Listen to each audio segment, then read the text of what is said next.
할렐루야. 자, 옆에 있는 분들 축복하도록 하겠습니다. 뭐라고 축복하느냐 하면 끝은 반드시 옵니다 라고 축복하시기 바라겠습니다. 예, 축복하시죠.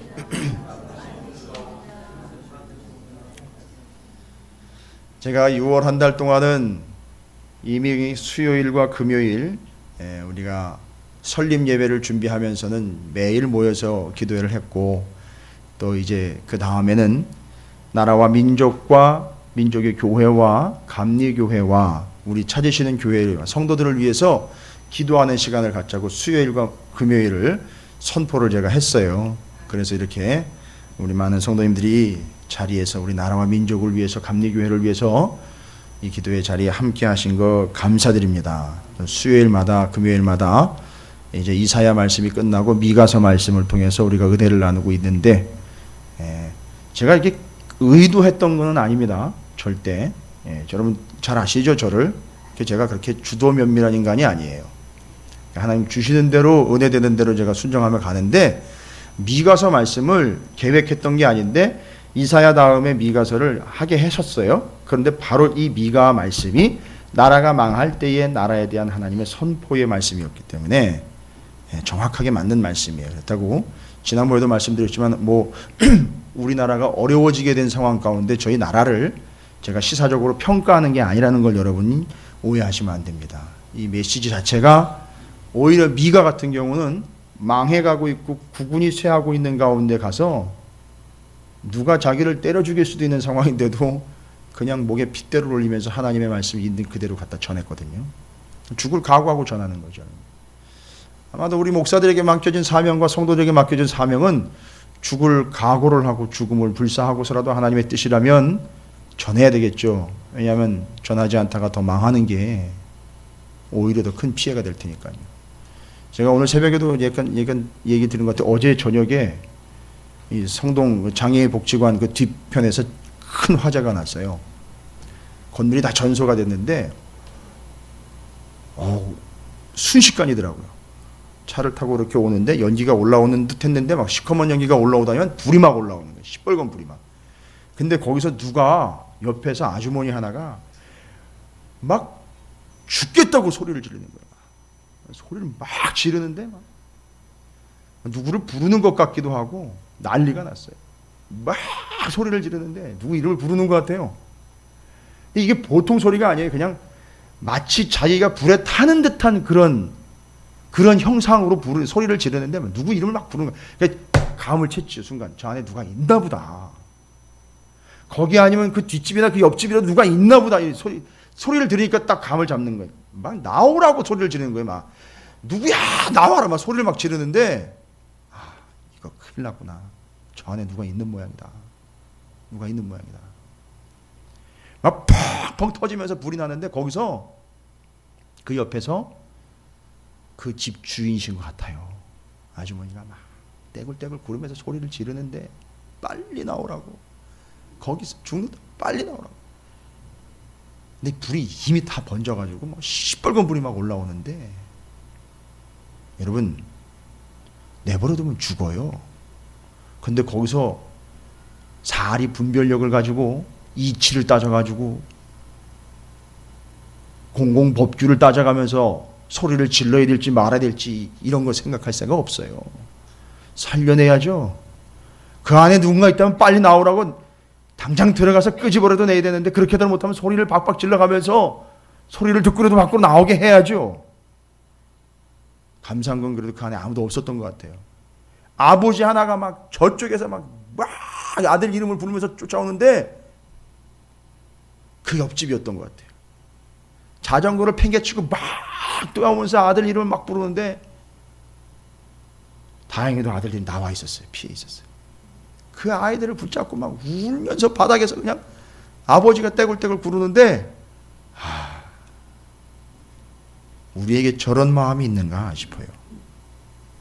성도들에게 저런 마음과 믿음이 있는가 싶어요. 목사인 제게 저런 간절함과 애절함이 있는가 싶어요. 그 불을 보면서 내 식구 내 새끼 죽지 말라고 빨리 나오라고 소리를 지르는데, 여러분 미가의 마음이 그랬어요. 미가의 마음이 그런 거예요. 오늘 남유다 너희들 다 죽는다. 이러다가 다 망한다. 정신 차려라. 이건 하나님의 뜻이다. 이거는 명확하다. 다 망한다. 다 무너지고 다 부서지고 다 끝장난다. 정신 차려라. 빨리 일어나 돌이키고 빨리 돌아와라. 정신 차려라. 막 소리를 지르는데 미쳤다는 소리를 듣죠. 여러분 잘 아시다시피 제가 말씀드렸어요. 미가 선지자가 활동했던 당시의 대상은 남유다였었어요. 북이스라엘은 지금 망하기 직전이에요. 이제 망하고 있는 중이에요. 북이스라엘은. 아수르에 의해서 북이 BC 722년에 완전히 망하는데, 망할 때까지 여러분 다 징조하셨죠? 누가 가가지고 또 얘기했어요? 니들 그따위라면 다 망한다고. 진짜로 정신 바싹 차리라고. 그죠? 그 북이스라엘로 가가지고 하나님의 정의와 공의를 선포하면서 이따위로 사는 게 하나님의 뜻이냐? 아니다 하면 하나님은 치시고 그건 망하는 거다. 말 그대로 됐어요. 그 예언대로 됐습니다. 누구죠? 예언자가 아모스 예언자였어요.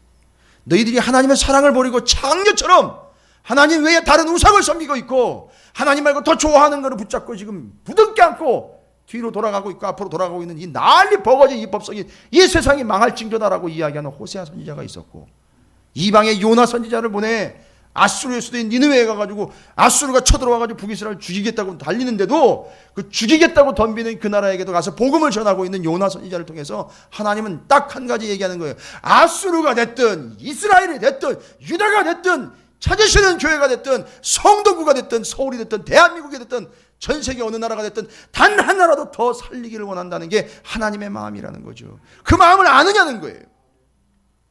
그 마음을 아느냐는 거예요.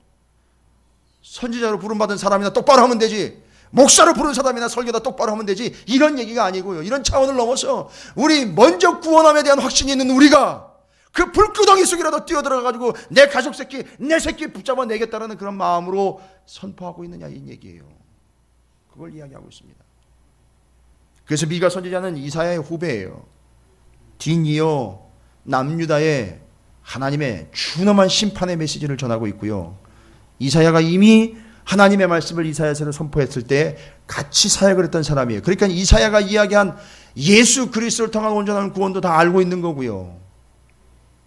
그리고 그들이 잘못됐던 것들, 그걸 바통을 이어받아서 지금 남유다의 메시지를 전하고 있는 거예요. 그래서 지난 수요일 날 3장 말씀을 전하면서 말씀드렸죠. 왜 이들이 이렇게 망할 수밖에 없는 상황까지 갔느냐. 중요한 요인 여러 가지가 있지만 그 중에 하나, 지도자로 세운 이들이 똑바로 지도하지 못했던 정치 지도자들과 종교 지도자들이 온전히 이끌어가지 못했던 그 패역함 때문에 우리가 이렇게 망하게 되었다라는 거예요. 거짓 선지자들과 돈에 현혹이 돼가지고 돈을 찔러주면 그 돈을 바꾸는 좋은 소리 해주는 지도자들, 그리고 그놈의 돈을 긁어모으려고 자신의 동족의 혈세를 빨아먹는 지도자들. 여러분, 이건 제가 시사성 발언이 아니에요. 이게 성경에 나와 있는 남유다 북이스라엘이 망하는 이유를 어쩜 그렇게 오늘날 이야기가 딱 맞춰가지고 얘기가 되고 있는지 피해갈 방법이 없어요. 여러분, 요즘에 우리 모습이 그런 모습 아닙니까? 정신 차려야죠. 그럴 때 그건 아니라고 이야기할 수 있는 게 그리스도인들이 되어야 된다는 거죠. 저와 같은 목회자들이 되어야 된다는 거죠. 성도가 망하는 길로 가고 있는데 어떻게 괜찮습니다. 괜찮습니다. 알고 봤더니 헌금 목록을 들춰보니까 헌금을 좀 많이 해요. 그러니까 아유 괜찮아요. 적당히 하셔도 됩니다. 괜찮습니다. 나중에 정신 차리시면 되죠. 나중에 뭡니까 나중에. 오늘 말씀이 그걸 얘기해요. 나중이 아닌 거예요. 나중은 끝이에요. 오늘 미가서 4장 1절에 이야기하는 게 바로 그거예요. 여러분 뭔 얘기합니까? 여유가 있지 않아요. 시간이 인터벌이 있지 않습니다. 여러분 공소시효가 끝나게 돼 있어요. 그건 지금 공소시효라는 건 이 땅에서의 법적인 용어긴 하지만 하나님에게도 공소시효라는 게 있어요. 하나님께도 정해진 기한이라는 게 있습니다. 그걸 오버하면 바로 심판입니다. 지금 법적인 제도에서 우리나라에서는 공소시효가 넘어가면 법적인 효력이 끝나는 거지만 하나님의 공소시효가 만료가 되면 그때 심판이 오는 거예요. 누구도 막을 수 없는 어마어마한 심판이 우리에게 온다는 거예요. 남유다의 미가서 4장을 통해서 미가 선지자가 이야기하는 거예요. 아니 어떻게 하나님의 백성이요, 하나님의 특별한 선택인 이스라엘, 그것도 남유다가, 여러분 아시죠? 북이스라엘과 남유다로 나눠져 찢어서 남북으로 올라가고 내려왔을 때 북이스라엘 10지파 올라갔다고 얘기 드렸어요. 남쪽으로는 2지파가 내려왔다 그랬어요. 수준들 대단하십니다. 벌써 제가 얘기하면 뭐 2지파 다. 혹시 지파 이름을 아세요? 유다하고? 그렇죠. 대단하십니다. 예. 이게 학습의 효과예요. 단순히 익히는 게 아니라 여러분이 터득해 가는 거예요. 그래서 유다와 베냐민 2지파가 남유다를 구성을 하고 있었던 거예요. 잘 보세요. 북이스라엘 10지파면 남유다가 2지파예요. 5대1입니다. 5대1. 수적으로나 상황적으로. 근데 그 북이스라엘 망해버렸어요. 남유다는 잽도 안 되는 거예요. 그죠? 비교도 안 됩니다. 그냥 그건 훅 갖다 불면 끝나는 거예요.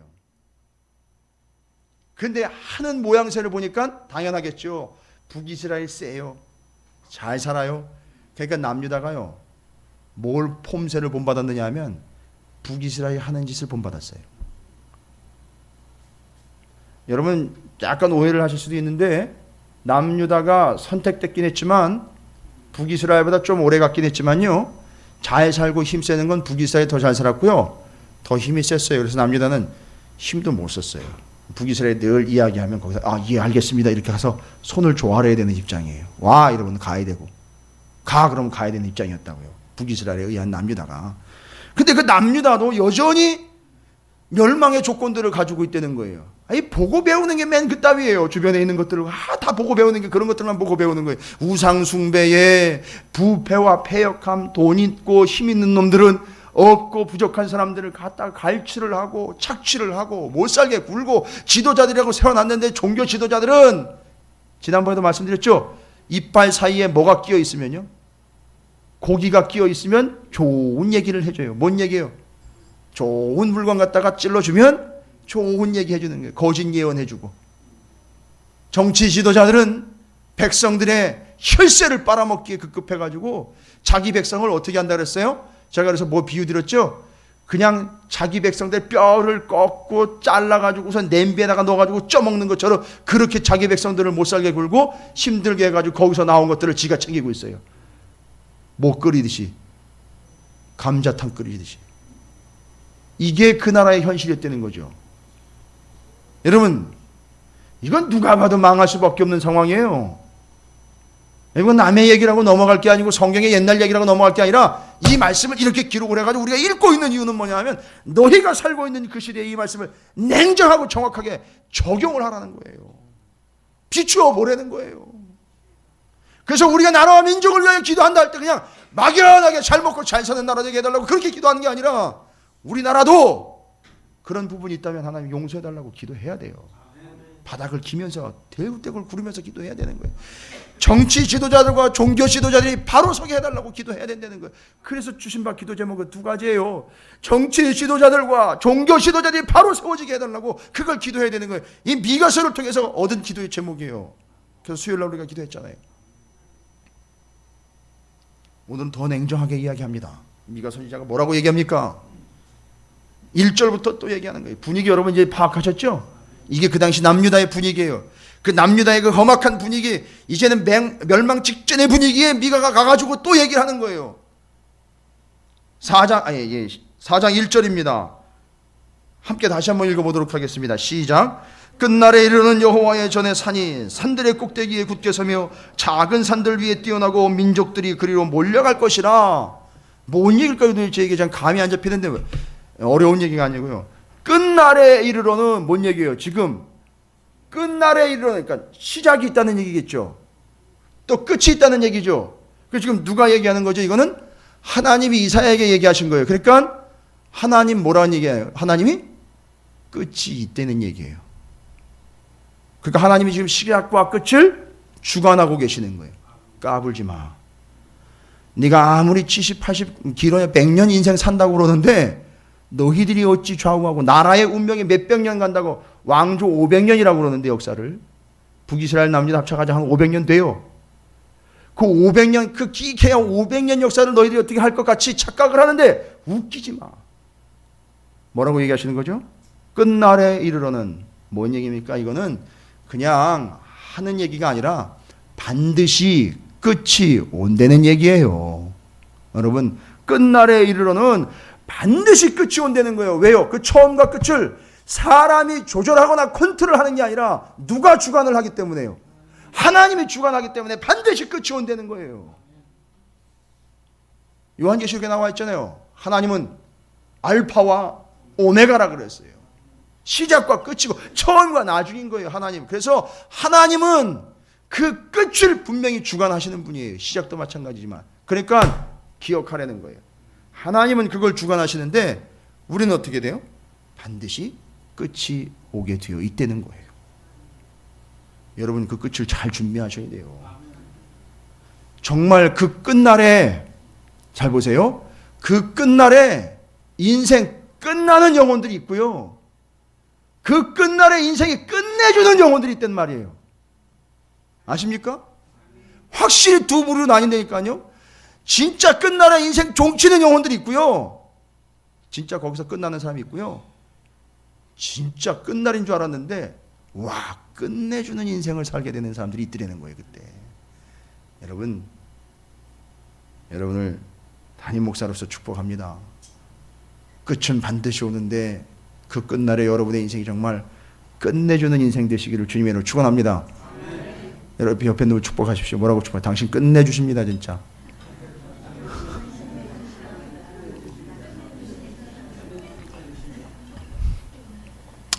그렇죠. 금요일날 그것도 이 심야에 불금 아닙니까? 불금. 제가 맨날 얘기 드리는 게 불금. 불타는 금요일에 이게 나와가지고 기도한다는 이게 쉬운 일이 아닌데 그냥 칭찬받을 일이 아니에요. 이건 끝내주는 일이에요. 그죠? 그때 우리는 이렇게 또 주님을 맞을 거예요. 또 그 나라 가봐야 할 게 이거밖에 없어요. 하나님 앞에 예배하는 것밖에, 하나님 찬양하는 것밖에 없습니다. 그거 여러분이 지금 미리 경험하는 거예요. 그러니까 여기가 새 하늘 새 땅인 거예요. 그걸 경험하시는 거니까. 그래서 우리는 미가 선지자가 분명히 얘기하면서 말씀을 전하고 있어요. 정신 차려라. 끝은 반드시 온다. 근데 그 끝날에 인생 끝나는 사람들이 있고 정말 끝내주는 인생들이 분명히 나뉠 거다. 그리고 여호와의 전에 산이, 여호와의 전에 있었던 산은 예루살렘 그 언덕에 있는 시온산이잖아요. 그죠? 그러니까 예루살렘의 산이, 이 하나님의 전에 있는 산이 산들의 꼭대기 위에 굳게 선다라는 얘기는 세상에 산과 같이 높은 권력을 가지고 있고 나름대로 잘 나간다 생각했고 나름대로 내가 내 삶을 주장하면서 누리면서 야, 이 정도면 내가 여기까지 올라왔다라고 자랑하면서 교만하게 살아가는 사람들 있죠. 그죠? 그 산과 같은 존재들 있잖아요. 산 꼭대기를 점령한 거예요, 이 땅에서. 그런데 하나님의 성전이 있는 산 시온산이 어떻게 된다는 거예요? 그 산 위에 쭉 올라간다는 거예요. 그러니까 자기 스스로 높은 채 하면서 만족하면서 살아가는 사람들 위에 하나님은 어떻게 하는 거예요? 더 높은 분으로 심판주로 임하게 되신다는 거예요. 다 죄송합니다. 이런 표현을 써서. 근데 현실적으로 아주 리얼하게 표현을 다 하나님이 오셔가지고 어떻게 한다는 거예요? 깔아 뭉갠다는 거예요. 예. 스스로 높은 채하고 스스로 교만하며 스스로 만족하며 살아가는 그들을 하나님이 그들을 아예 깔아 뭉개신다는 거예요. 내려오셔서 임하셔서. 무시무시한 표현이죠. 이걸 완곡하게 표현을 해낸 거예요. 여러분, 그러니까 여러분이 마지막 때 끝내주는 인생을 살고 마지막 때 깔아 뭉갰을 당하는 게 아니라 여러분이 그런 의도는 아니지만 여러분이 그들 위해 설 수 있는 게 바로 이제 저 뒤에 가면 11, 12절, 12, 13절에 그 얘기가 나와 있어요. 여러분이 그들 위해 설 수 있는 방법은 다른 게 없어요. 여러분이 스펙을 키우는 게 아니에요. 여러분의 그 자격, 이력서에 들어갈 능력을 키우는 게 아니에요. 온전한 믿음을 갖는 데 집중하셔야 돼요. 그래서 믿음으로 이기는 거지, 여러분이 이 세상을 능히 이겨서 이 세상 사람들과 건주어 이 세상 사람들보다 더 높은 걸 차지하려고 하시면 안 돼요. 왜요? 아무리 높아져 봐야 결국은 어떻게 되는 거예요? 하나님이 깔아뭉개는 거예요. 더 높이 올라오셔서. 그러니까 여러분이 이걸 이기는 방법은 이들과 현실에서 싸우고 겨루는 게 아니라 여러분은 온전한 믿음만 가지도록 하면 되는 거예요. 마지막 때 여러분이 이기는 거예요. 그건 이기는 싸움을 싸우는 게 그게 방법입니다. 하나님이 말씀하십니다. 끝날은 반드시 온다. 근데 그 끝날의 모습을 보세요. 그 끝날 모습이 쭉 묘사가 되어 있어요. 4절까지 끝날의 모습에 대해서 쭉 설명을 한 거예요. 1절은 제가 말씀드렸죠. 오셔서 하나님이 깔아 뭉개신다. 두 번째 2절엔 곧 많은 이방 사람들이 가며 이르기를 오라 우리가 여호와의 산에 올라가서 보세요. 이방 사람들이 뭐라고 얘기해 가면서 여호와의 산에 올라갑시다 라고 이야기해요. 이게 도대체 어떤 일이 생긴 걸까요? 마지막 때 무슨 일이 있었나 보니까 마지막 때 하나님을 몰랐던 이방인이라고 하고 내버려두면 죽을 수밖에 없는 이방인들이 오히려 여호와의 산에 올라가자 그러면서 그 산 꼭대기로 지금 어떻게 됐어요? 아까 하나님이 깔아 뭉갠다 그랬죠. 그러니까 그 꼭대기로 지금 오히려 이 이방인들이 어떻게 해요? 올라가자. 야 저기다 빨리 올라가자. 그 전에 이 사람들은 어떤 삶을 살았어요? 더 높은 고지를 차지하자 이랬는데 이방인들은. 그런데 하나님의 내려와 임재하시는 걸 보고는 오히려 시온 하나님의 산으로 올라가자 이야기하면서 하나님을 지금 뭐 하고 있는 거죠? 인정하고 있는 거예요. 그렇죠? 이방인들이요. 그러면 그 전에 무슨 일이 있었다는 거죠? 그들에게 하나님의 복음이 전해졌다는 거예요. 할렐루야. 이게 하나님의 복음이 이방인들에게 전해졌다는 거예요. 사람이 전했던 하나님의 역사였던 간에 하나님의 말씀과 복음이 이방인에게 전해졌다는 거예요. 그리고 그걸 보고는 눈치를 채는 거예요. 이 사람들이. 아 드디어 때가 됐구나. 이게 내가 하나님의 산에 올라야 될 때구나. 내가 고지를 점령해야 될 때가 아니라 하나님의 산에 올라야 다 하나님의 예배하는 그 자리에 가야 될 자리구나. 이걸 깨달은 거예요. 기가 막히죠. 그리고 뒤에 얘기합니다. 야곱의 하나님의 전에 이르자. 거기 뭐예요? 야곱의 하나님의 전이 뭡니까? 성전. 뭐 하러 가자는 거예요 지금? 예배하러 가자는 거예요 하나님을. 그가 그의 도를 가지고 우리에게 가르치실 것이라 우리가 그의 길로 행하리라. 옛날에 어떻게 살았는데요? 자기 멋대로 살았는데 이제는 하나님의 말씀대로 살자는. 이 말이 누구 입에서 나오고 있어요 지금? 이방인들의 입에서도 나오고 있는데 이게 누구의 입에서 안 나와요? 정작 유대인들의 입에서 나오지 않고 있다는 거예요. 이게 답답할로다 합니까? 그 이유를 보세요. 이 사람들이 어떻게 그걸 알아먹었나 봤더니만 이는 율법이 시온에서부터 나올 것이요 여호와의 말씀이 예루살렘으로부터 나올 것임이라. 이방인들이 뭘 들은 거예요? 하나님의 말씀을 들은 거예요. 여러분 이게 자연스럽게 될 일이라고 하시면 안 돼요. 여러분이 해야 되는 일이에요. 이방의 하나님의 말씀을 전하며 살아야 돼요. 그래야 주님 다시 오실 때에 그 말씀을 들었던 이방인들이 내버려두면 죽을 수밖에 없는 일이 어떻게 된다는 거죠?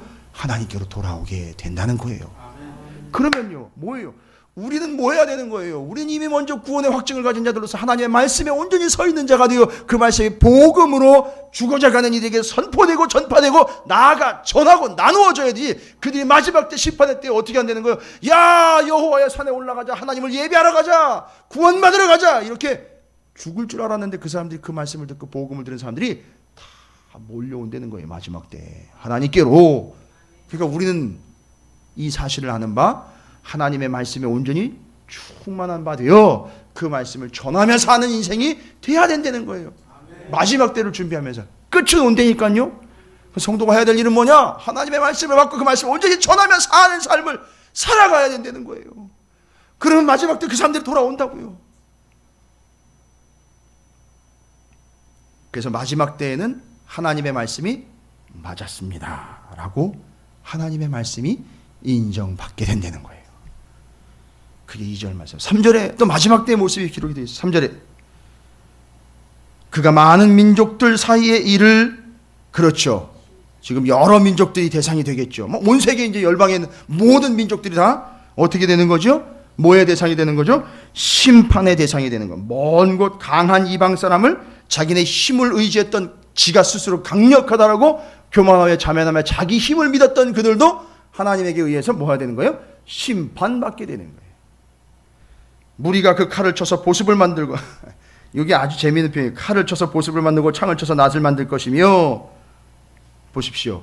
그 센 나라가 주로 했던 일이 뭐예요? 칼 만들고 창 만들고 무기 만들어가지고 어떻게 했어요? 우리는 센 나라야 하면서 어떤 나라들을 찾아요? 약한 나라를 찾아가지고 다 쳐들어가지고 때려 부시고 그걸 다 자기네 땅으로 복속을 시켜버리고 또 식민지로 만들어버리고 이 짓을 했단 말이에요. 스스로 강하다는 나라들이. 근데 하나님이 그들을 심판하는데 어떻게 심판했어요? 그들이 힘과 능력, 그들의 파워로 믿었던 무기를 갖다가 하나님은 어떻게 버렸어요? 호미로 만들고 낫으로 만들어버린 거예요. 농기구로 만들어버린 거예요. 하나님이요. 여러분 이 보절은요, 그 칼을 쳐서 보습을 만들고 창을 쳐 낫을 만들 것이며 이건 유엔에도 기록되어 있는 구절이에요. 세계 평화를 위해서. 유엔에도 기록되어 있는 말씀입니다. 평화를 기원하는 마음으로 아마 이 말씀을 적어놨던 것 같아요. 그런데 거기 하나님이 얘기하셔, 이 나라와 저 나라가 다시는 칼을 들고 서로 치지 아니하며 다시는 전쟁을 연습하지 아니하고. 이건 전적으로 누구의 권위 아래서 이루어지는 거죠? 하나님의 권위 아래서 마지막 때에는 뭐가 있다는 거죠? 전쟁이 없다는 거예요. 그리고 전쟁을 밥 먹듯 해왔던 놈들 어떻게 한다는 거예요? 하나님이 심판한다는 거예요. 마지막 때 하나님의 심판입니다. 지금 이렇게 전쟁처럼 살아가고 있는 이 시대가 정신 바싹 차려야 돼. 그게 다 심판의 대상인 거예요. 다시는 전쟁을 연습할 기회가 없다는 거예요. 마지막 때는 하나님의 심판이면 끝난다는 거예요. 그래서 마지막 때는 뭡니까? 바로 심판이 있다는 거예요. 전쟁적이고 호전적이고 싸우려 하는 모든 경쟁적인 자들이 다 멸망한다는 거예요. 여러분 절대 교회와 교회는, 성도와 성도는 경쟁적이어서는 안 되는 거예요. 서로 싸움과 견제의 대상이 아니라고요. 함께 구원받아야 될, 함께 이 땅에서 나그네로 부름받은 동일한 나그네들이지 싸우고 경쟁해야 될 대상들이 아니라는 거예요. 그리고 이제 마지막으로 그 마지막 때에 하나님이 주권을 발휘하고 오신 그때에 무슨 일이 있는지 보세요. 4절 각 사람이 자기 포도나무 아래와 자기 무화과 나무에 앉을 것이라 그들을 두렵게 할 자가 없으니 이는 만군의 여호와의 입이 이같이 말씀하셨습니다. 뭔 얘기냐 봤더니만 자기 포도나무 아래 주인이 앉아있고 자기 무화과 나무 아래 자기가 주인이 앉아있어요. 뭔 얘기요? 자기가 수확해가지고 자기가 먹는 거예요. 누구한테도 뺏기지 않고 자기 것 자기가 심은 대로 자기가 거두어 드리는 거 얘기하는 거예요. 평안이죠. 믿음을 심으면 구원을 얻는 거예요. 말씀을 심으면 말씀에 응답이 되는 거예요. 기도를 심으면 응답이 되는 거예요. 이런 결과가 온다는 거예요. 마지막 때에. 그리고 자기 걸 빼앗기지 않는다는 거예요. 할렐루야. 뭘 심었느냐 이거죠. 뭘 심었느냐. 뭘 심었습니까 여러분? 믿음을 심은 거 아닙니까? 그래서 그 결과를 다 누가 챙기는 거예요? 그 믿음이 있는 자 그 사람이 챙긴다는 거예요. 자기 무화과 나무 자기가 챙기고 자기 포도나무 자기가 챙기는 거예요. 믿음이 내 믿음이 하나님 내게 주신 믿음을 그거 가지고 그걸 내가 누리게 된다는 거예요. 마지막 때 여러분이 뭘 심어야 됩니까? 뭘 붙잡아야 됩니까? 믿음 하나 붙잡고 가는 거 아닙니까? 다시 한번 말씀드릴게요. 라고보 선도 베드로 사도가 이야기했던 거 아닙니까? 베드로전서에서 말씀하고 있죠. 베드로전서 1장 11절에 예수 그리스도의 고난은 뭘 이루기 위함이십니까? 단번에 죽으심의 고난을 통해서 예수님은 뭘 이루어내셨습니까? 구원을 이루어내셨어요. 온전한 구원을 이루셨어요. 그죠? 예수님의 단번에 고통, 죽음의 고통을 통해서 예수님은 온전한 구원을 이루셨어요. 그럼 우리 성도는 그 온전한 구원을 우리는 이루는 게 아니에요. 그냥 선물로 어떻게 하면 돼요? 받으면 돼요. 그런데 누구만 받을 수 있습니까? 분명히 조건이 있어요. 그냥 아무나 주는 게 아니에요. 그 구원은 누가 구원을 받습니까? 반드시 믿음이 있는 자들만 받게 돼 있어요. 그러니까 온전한 구원이기 때문에 이 믿음이 시시한 믿음 가지고 안 되는 거예요. 어떤 믿음이래야 돼요? 온전한 구원이니까 믿음도 어떤 믿음이요? 온전한 믿음이에요. 그래서 하나님은 성도들을 온전한 믿음을 갖게 하기 위해서 어떻게 하신다 그랬습니까? 온전한 믿음을 갖게 하시기 위해서 그 믿음을 온전하게 하려고 아까 얘기드렸죠.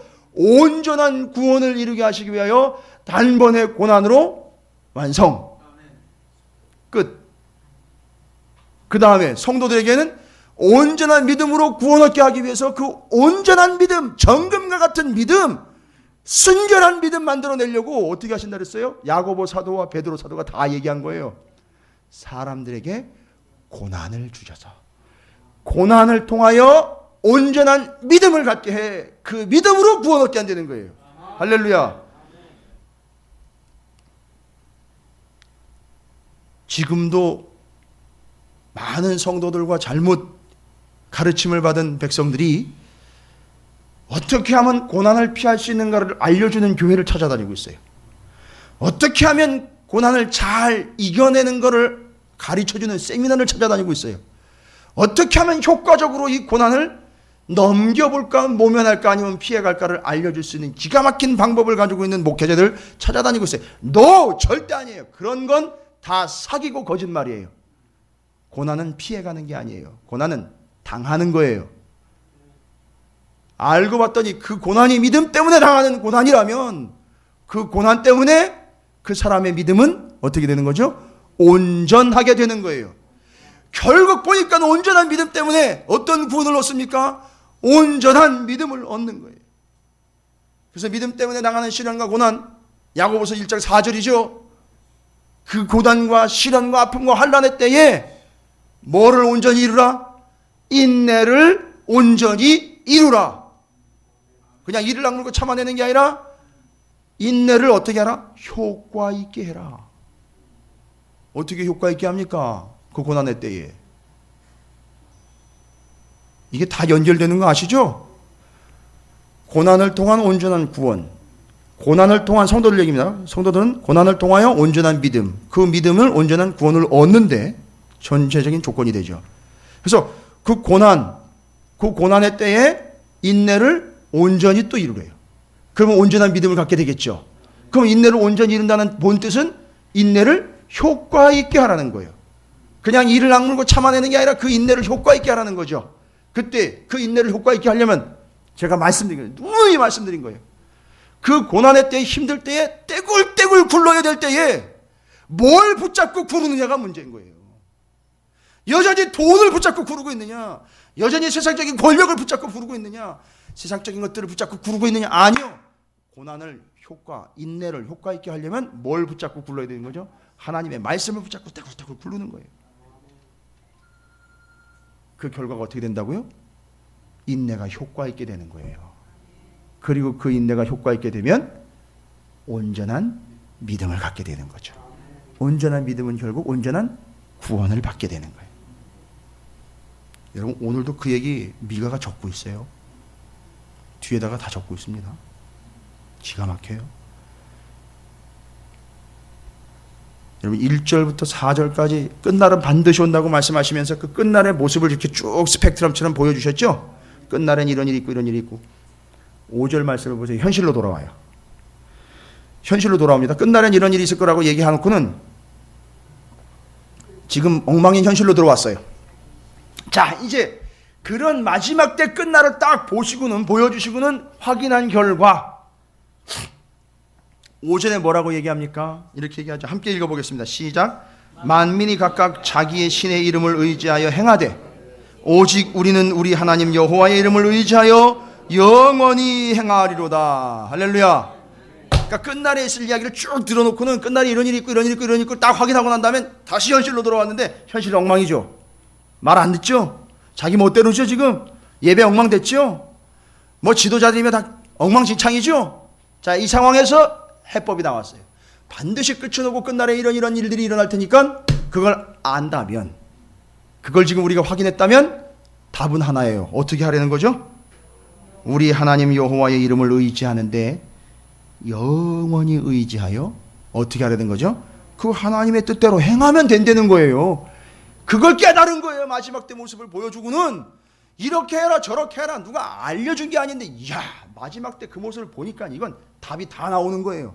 지금 자기 모습을 딱 그걸 스캔을 쫙 해버리니까 그거 마지막 때 모습에 내가 거기 끼어 있는 거예요. 이건 큰일 났구나. 이거 아니로구나 하니까 답이 다 나와버렸어요. 스스로 어떻게 했다고요? 이젠 너희 신들 이름을 의지해서 니들이 하는 대로 하는데 난 안 되겠다. 야, 난 정신 차려야 되겠다. 이제 너희들이 하는 것처럼 그렇게 했다가 난 작살나겠다. 진짜 내가 이제 아는 바로는 믿는 바로는 내가 그렇게 살다가 난 끝장나겠다. 요절나겠다 해서 결단한 게 뭐라고요? 나는 나는 이제 하나님 여호와만을 의지하여 그 이름을 의지하고 영원히 이제는 하나님 뜻대로만 살아야 되겠다. 야, 넌 너대로 살아라. 난 안 되겠다. 여러분 이럴 용기가 있으세요? 여러분 이렇게 사셔야 됩니다. 지금 이런 사람들을 부르고 계시는 거예요, 하나님. 그리고 이제 그걸 깨달은 이스라엘의 백성들의 그 현실과 이 선지자의 미가의 이야기 가운데 뒤에 이어집니다. 하나님이 얘기하시는데 잘 보십시오. 하나님은 이사야서에도 제가 누누이 말씀을 드렸어요. 하나님은 하나님의 백성들을 기분 나빠서 잘못한 것 때문에 단순히 심판하시는 게 목적이 아니라 궁극적 목적이라고 그랬어요. 하나님의 궁극적 목적, 하나님의 백성을 향한 궁극적이고 본질적인 목적은 뭐라고요? 구원해내는 거예요. 구원해내는 거라고요. 아무리 밉상으로 굴었어도, 아무리 못생겼어도, 아무리 밥을 많이 먹어도, 아무리 살이 쪘어도요, 아무리 못생겼어도, 아무리 마음에 안 들어도 어쨌든 하나님의 목적은 뭐라고요? 그를 구원해내는 거예요. 근데 뒤에 보니까 마지막 때를 이야기하고 난 다음에 성도들이, 백성이 깨달은 거잖아요. 야, 난 이대로 살면 안 되겠다. 나는 하나님만 영원히 섬기며 따라야 되겠다는 걸 깨닫고 난 다음엔 하나님이 6절부터 11절까지 구원에 대한 약속을 선포하시는 거예요. 그 답이에요, 그 답. 그런데 6절에 보니까요, 이런 표현이 있네요. 저 이 표현 보고 놀랐어요. 여러분들도 발견하셨는지 모르겠는데, 여호와께서 말씀하시되, 하나님이 직접 얘기하신 거죠. 그날은 언제예요? 마지막 때, 심판 때, 멸망 때, 내가 저는 자를 모으며, 어디로 모일까요? 그냥 모으는 게 아니라 지금 요 미가서 시작할 때 보니까 다 어디로 지금 모여가고 있었어요? 그 성전, 시온 성전, 뭐 하러 가는 거죠? 예배하러 가는 거예요. 근데 여러분, 성전 안에는 흠이 있는 재물을 가지고 들어갈 수 없죠. 그런데 지금 이 사람 표현이 보세요. 이 사람 상태가 지금 어떤 상태예요? 저는 자예요. 그러면 다리가 없든지, 다리에 뭔가 문제가 있든지 하는 흠이 있는 자죠. 그런데 하나님은 그런 자를 어떻게 한다 그랬어요? 지금 모으신다 그랬어요. 하나님은 이제 그때 완벽한 구원을 약속하시는 거예요. 니들이 보기에는 저는 것 같고 흠이 있는 것 같지만 하나님은 뭐라고요? 아니야. 흠이 아니고 내가 구원해내야 될 부족하지만 사랑하는 내 백성이다 라고 끌어주시는 거예요. 이게 하나님의 사랑이에요. 저는 자 뭐 한다고요? 긁어 모으시는 거예요. 쫓겨난 자와 또 누구를 모으느냐면, 쫓겨난 자는 누구한테 쫓겨난 거예요? 세상에서 돈 없어서, 힘 없어서, 칼에, 창에 쫓겨난 사람들, 돈에 쫓겨나가지고 뭐가 돼버렸어요? 돈이 없어가지고 돈을 못 갚아가지고 어떻게 돼버렸죠? 노예가 돼가지고 종살이라 팔려나갈 걸 쫓겼다고 얘기한 거예요. 그들도 다 불러 모으고, 뒤에 보니까 기가 막힌 표현이네. 하나님이 얘기합니다. 내가 환난 받게 한 자를 모아. 환난을 받았는데, 이 사람이요, 환난을 받았는데 알고 봤더니 이거 누가 한 거예요? 하나님이 환난을 받게 했다는 거예요. 아, 이거 속았네, 젠장. 아니, 하나님 믿으면 잘 먹고 잘 살게 해주는 거, 이게 예의가 아닙니까? 근데 하나님 믿었는데 나를 어떻게 했다는 거죠? 환난을 받게 했다는 거예요. 아니, 뭐 이런 사기가 다 있나? 하나님을 믿었는데 잘 먹고 잘 사는 것도 지금 부족한 반에 환난을 받게 했다는 거예요, 하나님이. 그래서 제가 야고보서와 베드로전서를 먼저 이야기 드린 거예요. 환난과 고난과 아픔 이야기를 먼저 드린 이유가 요 구절 때문에 먼저 이야기를 드린 거예요. 하나님이 왜 환난 받게 하셨는지 이해가 되십니까? 왜 편하게 안 내버려 두고 그런 환난을 주셨는지 아시겠어요? 왜 돈이 없어 철밑바닥을 쳐본 경험이 있는지 아시겠어요? 왜 내 새끼를 먼저 보냈는지 아시겠어요? 왜 내 사업이 무너지는 걸 경험해보는지 아시겠어요? 그거 다 누가 주신 거예요? 하나님이 주신 거라고요. 하나님이 주셔서 어떻게 하려고요?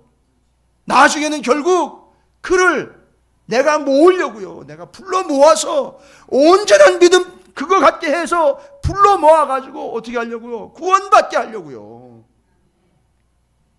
그리고 이 세상에 너무 연연하다 보면 야, 때가 됐다, 가자. 아유, 하나님, 저는 가기가 싫은데 이거 지금 이거 아까워서 어떻게 가요? 이러면 이제 야단 나는 거예요. 이제.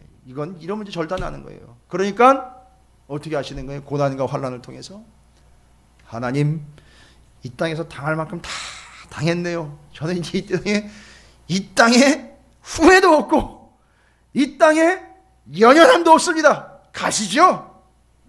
이렇게 하려고 하나님이. 그래서 그런 고난을 받게 하시는 거예요. 생각해 보세요. 하나님이 여러분을 이 땅 가운데 아주 뿌리 박게 해가지고서 여기서 그냥 출창 살기를 원하는 영혼으로 만들어놨다고 생각해 보세요. 어떻게 되는 거예요 도대체? 마지막 때 하나님 혼자 가셔야 돼요. 하나님 나라. 안 그렇겠습니까? 얘들아, 하나님의 명령이다. 출애굽이다. 너나 가라. 아, 이렇게 됐다니까요. 그렇게 되면. 아, 주님 죄송한데 여기 걱정하지 마시고 그냥 먼저 가시죠. 제가 알아서 할 때. 뭐, 이런 거 되는 거 아닙니까? 그건 아니죠. 그래서 하나님이 그 환난을 통해서 이 세상의 염증을 느끼게 하고, 야, 이거 아니구나. 답이 여기 있는 게 아니구나. 그거 깨닫게 하시기 위해서 또 야고보서와 베드로전서 이야기 드린 것처럼 그 고난을 통해서 인내를 온전히 이루고, 그 온전히 이룬 인내가 여러분의 믿음을 온전케 하고 온전한 믿음으로 여러분이 온전한 구원을 받게 하기 위한 하나님의 계획이 여기 담겨져 있던 거예요. 그 환난을 받게 하신 거예요. 그래서 여러분 짜증내지 마세요. 괜히 목사한테 와가지고 막 욕하며 대들지 마세요. 왜 내가 예수를 믿었는데 왜 맨날 나는 이렇게 당해야 되냐고. 저한테 따지지 마세요. 하나님한테 따지세요.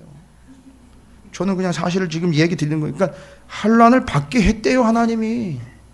근데 그 구조를, 그 메커니즘, 그 구조를 모르니까 자꾸 목사한테 와가지고 귀찮게 하는 거예요. 말도 안 되는 얘기를 자꾸 어거지를 쓰는 거예요. 그래도 거기다 대고 이런 얘기 해주잖아요. 받아들이는 사람이 몇이나 될까 제가 걱정이에요. 이런 하나님의 뜻을 적어도 이 밤 이 저녁에 기도하러 모이신 여러분들은 저한테 그 문제로 괜히 시비 걸지 마시기를 주님의 이름으로 축원을 드립니다. 이제 아시겠죠? 나가서 알려주세요. 단 자기 유혹과 자기 욕심 때문에 당하는 환난은 그건 논외예요. 그건 대꾸도 하지 마세요. 괜히 잘못 대꾸했다간 여러분 인생도 어떻게 될지 몰라요. 괜히 자기가 욕심 부려가지고 자기 죄악으로 인해서 자기가 그대로 고통을 받고 있는데 그거에 대해서까지 답을 주시려고 하지 마시란 말이에요. 그걸 자기가 깨달아야 돼요. 물론 이제 정 안 되면 그건 네 잘못이야 한마디 정도 해주세요. 그러나 하나님 믿음 때문에 당하는 환난은 여기도 기록된 것처럼 환난을 받게 한 거죠. 그리고 야고보서와 베드로전서를 통해서 여러분 깨닫죠? 온전한 믿음을 갖게 하시고 온전한 믿음을 통해 온전한 구원을 얻게 하시기 위한 이 구절을 철저하게 주님 오실 때까지 여러분 이 머릿속과 이 가슴속에 온몸에 아예 그냥 박아버리세요. 아주 새겨버리시라고. 이건 명확한 하나님의 뜻입니다. 또 나옵니다. 7절에. 이 사람이 또 뭐예요? 발을 저는 자는 어떻게 남은 백성, 남은 자가 되게 이 발 저는 이 흠 있는 자가 남은 자라는 거예요. 하나님 남겨놨다는 거예요. 보세요. 다리를 분질러 가지고 다리를 아예 잘라내 가지고 어떻게 하신 거예요? 이건 제가 해석한 거예요. 다리를 잘라버려 가지고 도박하는데 못 쫓아다니게 만드는 거예요. 다리를 잘라가지고 남들 욕하는데 같이 못 끼게 만드는 거예요. 다리를 잘라가지고 놀고 먹는데 같이 못 끼게 만들어버린 거예요. 이해가 되세요? 이게 다리를 잘라낸 게 나는 진짜 왜 나를 이런 고통과 왜 나를 이렇게 버림받게 하고 왜 나를 이렇게 세상에 무시당하고 조롱당하게 했나 했더니만 알고 봤더니 하나님이 그걸 통해서 어떻게 하신 거예요? 구별을 해놓은 거예요. 이 사람을. 그 고통 때문에 구별을 해놓은 거예요. 그 고통으로 인해서 이 사람을, 죄송합니다, 그 당시 사람들은 다리가 없으면 어떻게 할까요? 다리 병신 이래가지고 상대도 안 했어요. 출애굽기 보세요. 이스라엘 백성들을 어떻게 구별했어요? 소치고 양치는 더러운 놈들입니다 해가지고 고센 땅으로 아예 구별을 해버렸어요. 와가지고 터치를 못하게 그렇게 구별을 해놨다고요. 자, 여러분, 이게 하나님의 계획이에요. 다리가 잘려진 걸 통해서 아픔이지만 하나님의 깊은 뜻은 그걸 통해 어떻게 하셨다고요? 구별. 이게 또 나와요. 구별이라는 얘기가 나오면 또 거룩이 안 나올 수 없어요. 그 거룩은 또 하나님의 뜻이에요. 내가 거룩하니 너희도 거룩하라. 그러니까 그런 고통을 통해서 우리를 하나님께서 구별하신 거예요. 구별이라는 말은 뭐와 연결된다고요? 거룩과 연결되는 거예요. 그래서 이 땅에서 고통을 통해서 우리는 어떤 삶을 사는 거죠? 아까 얘기한 이제 세상과의 관계에서 보면 어떤 삶? 구별된 거룩한 삶을 살도록 하기 위한 고통이라는 거예요. 나는 온전한 믿음을 가져서 온전한 구원을 받게 하기 위한 내게는 그런 유익이지만 세상과의 관계에 있어서 어떻게 되는 거죠? 세상과 구별된 거룩한 삶을 살도록 하기 위한 고통이라는 거예요. 이게 하나님 뜻입니다. 이게 하나님의 말씀이에요. 여러분 보십시오. 6절은 하나님이 다 모으신다는 거예요. 7절은 하나님이 다스리신다는 거예요. 8절을 보니까 하나님이 돌아오신다는 거예요. 다 구원을 위한 하나님의 마음이라는 거 여러분 이해되십니까? 이렇게 고통받고 아프고 그 조롱당하는 속에서도 믿음을 지키는 사람들에 대해서 하나님은 긁어 모은다는 거고요. 그들을 다스린다는 거고 돌아오게 하신다는 거고 궁극적으로 보세요. 10절이에요. 하나님이 하려고 하는 얘기가 여기 기록되어 있어요. 따올 시온이여 해산하는 여인처럼 힘들여 나을지어다. 왜요? 고통이니까요. 힘드니까. 지금 당하고 있는 고통이 어떤 거라는 거예요? 예수님 믿는다는 것 때문에 당하는 고통이 어떤 고통과 맞먹는다는 거죠? 여인이 애를 낳을 때 당하는 고통처럼 그렇게 고통스럽다는 거예요. 여러분 그 정도로 고통스러우세요? 남자인데요. 이제 내가 성읍에 나가서 들에 거주하며 또 바벨론까지 이르러 거기서 뭘 얻는다는 거죠? 근데 왜 예루살렘에서 구원을 얻었고 바벨론 가가지고 구원을 얻어요? 바벨론 어떻게 된 거예요? 망해가지고 쫓겨간 거 아니에요? 거기서. 그죠? 거기서 고생당하는 거 아니에요? 포로로 끌려간 거 아니에요? 아시잖아요. 이제는 그 고통이 왜 우리에게 왔는지. 그 고통을 통해서 온전한 믿음 또 온전한 구원을 이루게 하시는 과정이기 때문에 다 설명이 되는 거예요. 이제는 여호와께서 거기서 너를 내 원수의 손에서 어떻게 한다는 거죠? 속량하여 내시리라. 구원하여 내시리라. 할렐루야. 이게 하나님의 본심이에요. 여러분 왜 이런 사람들이 필요한지 아십니까?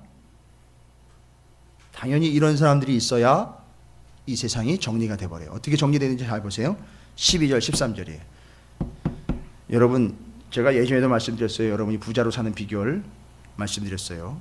죽기 살기로 하나님 앞에 믿음으로 매달리라고 말씀드렸는데 어떤 일이 발생됐는지 보세요. 12, 13절인데 하나님의 뜻을 알지 못하는 이방에 죽어져 가야 되는 사람들 있죠. 그들이 여호와의 뜻을 알지 못하며 그의 계획을 깨닫지 못한 것이나 여호와께서 곡식단을 타작마당에 모음같이 그들을 모으셨나니 누구예요? 그 믿지 않는 이방, 하나님을 대적했던 그 패역한 이방 사람들이 이 짓거리를 하고 있어요. 여호와께서 그 곡식단을 타작마당에 모음같이 그 사람들을 다 모은 거예요. 아까 오히려 이방이 하나님을 믿기 위해서 시온으로 올라가자 했던 사람들은 오히려 구원을 받았는데 반대인 사람들도 있겠죠. 안 믿는 자들. 끝까지 버티고 끝까지 안 믿고 끝까지 하나님에게 대항했던 자들의 최후입니다. 긁어모았는데 어떻게 모양새가 어떤 모양이에요? 타작마당에 콩 털어가지고선 거적대기 딱 깔아 거기다가 콩 쫙 뿌려놓은 거죠. 다 모아놓은 거예요. 그리고 어떻게 했어요? 딸 시온이여 일어나서 도리깨질할지어다 해가지고 도리깨가 뭔지 아시죠? 들깨 털고 그럴 때 이거 올려가지고 탁 집안이 탁탁 치면서 그 안에 있는 콩 딱 떨어지고 깨 떨어지고 이런 거 있잖아요. 그죠? 잘 모르시나요? 그거 해서 털을 내는 거예요. 죄 터는 거예요. 그리고 내가 내 뿔을 무쇠 같게 하며 내 굽을 놋 같게 하리니 내가 여러 백성들을 쳐서 깨뜨릴 것이라. 잘 보세요. 이게 평상시 때 이렇게 하지 않고 마지막 때 이렇게 하신 이유가 있어요.